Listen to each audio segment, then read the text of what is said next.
Today's NFL Daily is presented by LinkedIn Talent Solutions. They're here to make your job easier when it comes to finding the right person for the position you're trying to hire. Post your job for free at linkedin.com/NFL Daily.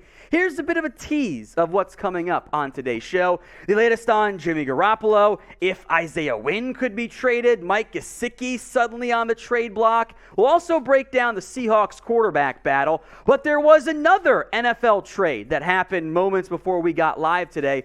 Ugo Amadi has been traded, and if you think you're in Groundhog Day, you're not. But this is the second time in the last 2 days that Ugo Amadi has been traded, as the Eagles get a 6th-round pick after trading him straight up for J.J. Arcega-Whiteside in a deal with Seattle. Titans then get Ugo Amadi and a 7th-round pick in 2024. So 2 future late-round picks involved, plus Ugo Amadi. He's had a pretty whirlwind 10 days. He goes from the West Coast in Seattle out to Philadelphia, East Coast, traded on August 15th. He stays there until today, August 24th, and now he's going to Tennessee as a member of the Titans. So ending one of the most illustrious eras in Philadelphia Eagles history, the Ugo Amadi era. So graded for me. How did it go? It was an incredible run, no doubt about it. A, B, C, D, or F in the comment section. I hope people realize I'm kidding. Who knows, though? Let's move then to Jimmy Garoppolo, the veteran quarterback who's still kind of hanging out there in the wind. Brett Favre says he should be the starter. The Niners have been like, no, he's not going to be. But his future remains a complete unknown. He has a $24.2 million base salary that becomes guaranteed if he's on the roster for week 1. NFL Cutdown Day, the main 53-man version, is coming on August 30th. The trade market's been deathly quiet. So we are a weekish away from, you got to make a decision, and we don't have one at this point. Kyle Shanahan asked, hey, what are you going to do on Cutdown Day with him?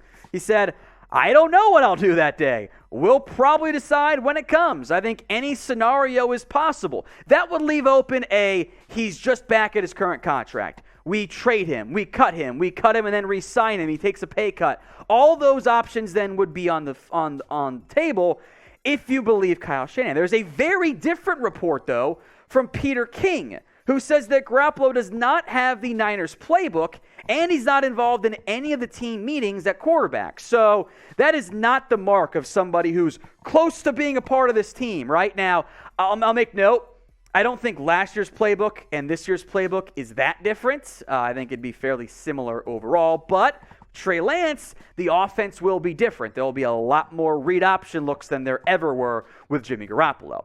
So the pinned poll of the day, the pinned comment, what will the 49ers do with Jimmy G? We'll give you 3 options here. T for trade, K for keep, C for cut. This question is the pinned comment on today's video. If an ad break comes here on YouTube, take advantage of it. Head down there and let me know. If Jimmy G is cut or traded, some teams I think to keep an eye out for. Obviously, Seattle has a disastrous quarterback room at the current moment. Drew Lock and Geno Smith, more on them at the end of today's video. The Giants, it's Daniel Jones and Tyrod Taylor. Houston had been linked kind of speculatively, occasionally to Jimmy G. I do wonder if that was the Niners trying to drum up interest because I think just to give Davis Mills a chance, right? The Browns, without Deshaun Watson for over half the year, Jacoby Brissett's not that great. Could Jimmy G make sense? There's also the unknown of the fifth door. Just wait for an injury. What if, God forbid, Matthew Stafford's, elbow injury gets worse or is more severe than they've let on? If Jimmy G is cut, the Rams would love to sign him if Stafford misses time. That's hypothetical. There are a lot of teams out there that if you lose their starting quarterback, they're in trouble. And although Jimmy G has not been perfect, he's been at least the best backup in the NFL, right? The issue is that he's expensive. Certain teams are going to rather tank than just sign a goodish veteran who's not enough to win a title. I think we know that by now, but not bad enough to lose you a bunch of games as long as he's healthy.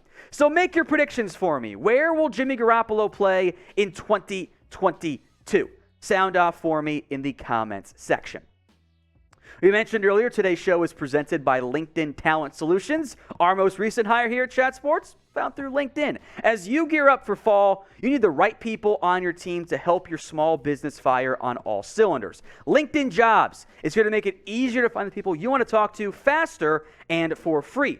Create a free job post in minutes on LinkedIn Jobs to reach your network and beyond to the world's largest professional network of over 810 million people. Then add your job in the purple hiring frame to your LinkedIn profile to spread the word that you're hiring so your network can help you find the right people to hire. Simple tools like screening questions make it easy to focus on candidates with just the right skills and experience so you can quickly prioritize who you'd like to interview and hire. It's why small businesses rate LinkedIn Jobs #1 in delivering quality hires versus leading competitors. LinkedIn Jobs helps you find the candidates you want to talk to faster. And did you know every week nearly 40 million job seekers visit LinkedIn? Post your job for free at linkedin.com/NFL Daily. That's linkedin.com/NFL Daily to post your job for free. Terms and conditions do apply. That link, by the way, if you haven't heard it, I'll say it one more time for you. linkedin.com/NFL Daily. It is in the comment section and the description of today's show just to make it a little bit easier for you to post your job. Let's go to some more trade rumors. Isaiah Wynn, the Patriots offensive tackle. I am a bit surprised he's in the conversation here, but that is where we are at. Albert Breer says the Patriots are talking about an Isaiah Wynn trade. There are injury issues here. He's been banged up. Fifth-year option costs $10.41 million. That's a bit of a problem. That's a lot of money to pay. It's all a very interesting situation. Here's what Breer wrote. The one guy I know that definitely that they talked with on other teams is Isaiah Wynn. Wynn, though, is on a $10.4 million fifth-year option, which has made it tough to move a guy who 4 years after he was drafted is still seen as a tackle guard tweener. Wynn played really well last year. He didn't play every single snap. He did miss a couple there. Injuries have been a bigger problem in previous years. He's built like a guard, but has played tackle for the Patriots. Now, if he was the right tackle with Trent Brown back on the left side, it just gets weird. I know there are teams who are in desperate need of offensive line help. We know that. That's the case every single year. But do they want to pay $10.4 million for Isaiah Wynn when they could hypothetically sign Eric Fisher for roughly half that? Plus, if you're the Patriots, you trust Durant and Kajust as your other. It's Yadni Kajust and Yasir Durant as your other offensive lineman at tackle? I'm not sure you should. Then again, I don't know what the Patriots are really doing at this point. So name a player who you think ends up getting traded in the comments section. Maybe it's Isaiah Wynn. Maybe it's not. Another name coming up here in a minute. But first, I want to hear from you guys in the comments section. Let's go to Mike Gesicki. As PFF reports, this is their reporter, not their grades or stats or whatever, that the Dolphins have discussed. They've even brought up to other teams some potential Mike Gesicki trade conversation. Now, the issue here is that he costs $10.93 million on the franchise tag in 2022. And that's a lot of money with zero flexibility because it is a franchise tag. I think the alleged reason why Miami's like, I don't know about that one, is they've played a lot in the preseason, and they don't think he's a good blocker, which is true, but they also knew that when they had him last year. Like, every film anyone's ever watched, like, yeah, he's basically a slot receiver. Think like Jimmy Graham style, just a big slot, not an actual inline blocker. Durham Smythe, Hunter Long, those guys can handle your inline blocking. So could Shaheen before he was traded, then that failed and ended up going on IR. I do not think, when it's all said and done, that Gesicki ends up getting dealt. He's tied for 8th among the highest paid tight ends. Here are the other 8, by the way. Of course, Gesicki and Schultz both on the franchise tag this year. I would be very surprised in the event that the Dolphins traded him away. I know he's not a great inline blocker, but you knew that. I don't think anyone wants that contract. I think Gesicki's going to stay, at least for the time being. And you know what? I know he's no Kittle as a blocker. It's fine. Can make him a part-time player since you're already stuck with that contract, and then find a way to go from there. Next year, maybe he's not there anymore. Make your predictions for me. Will the Dolphins trade Mike Gesicki? Y for yes, N for no. Make your predictions for me in the comments section. While you're down in that comments section, smash that sub button for me as well. Make sure those noties are turned on so you don't miss any video we do right here at Chat Sports multiple times per day. NFL, NBA, and college football coverage. That's why it's Chat Sports, because we cover the sports for you right here. Let's jump to the quarterback battle, which maybe some people don't want to do as things sit currently.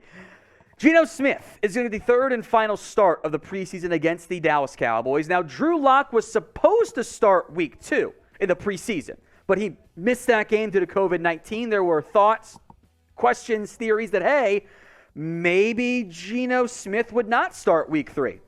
Well, he's starting again, and I think a pretty clear sign that Geno Smith is the favorite and likely week 1 starter, at least, for Seattle. I call these two quarterbacks the Tank Commanders. They're not good. Denver fans talked to me for years. Drew Lock's good. Give him a chance. And then they traded for Russell Wilson. Now it's like, he was never good. Yeah, because he wasn't, right? Now, maybe that changes. I don't think it's going to end up happening there in the end. But pick a quarterback for me. Drew Lock or Geno Smith. Sound off in the comments section. DL for Drew Lock or GS for Geno Smith. Here's what Pete Carroll had to say. I know it's not supposed to be a good situation. When you have two quarterbacks, it means you don't have one, as the old saying goes. I don't know. We might have 2 ones. We'll see what happens. I'm going to let you in on a secret here, Pete Carroll.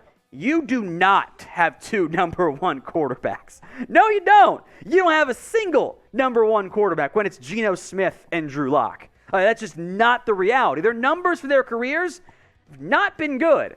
Drew Lock is a sub 60% completion guy, 25 touchdowns, 20 interceptions. Geno Smith is just as bad.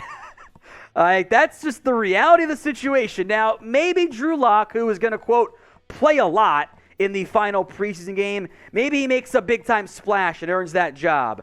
But Seattle starting Geno Smith in week 3 of the preseason, pretty clear sign, I think, that Geno's going to be the guy at least for week 1.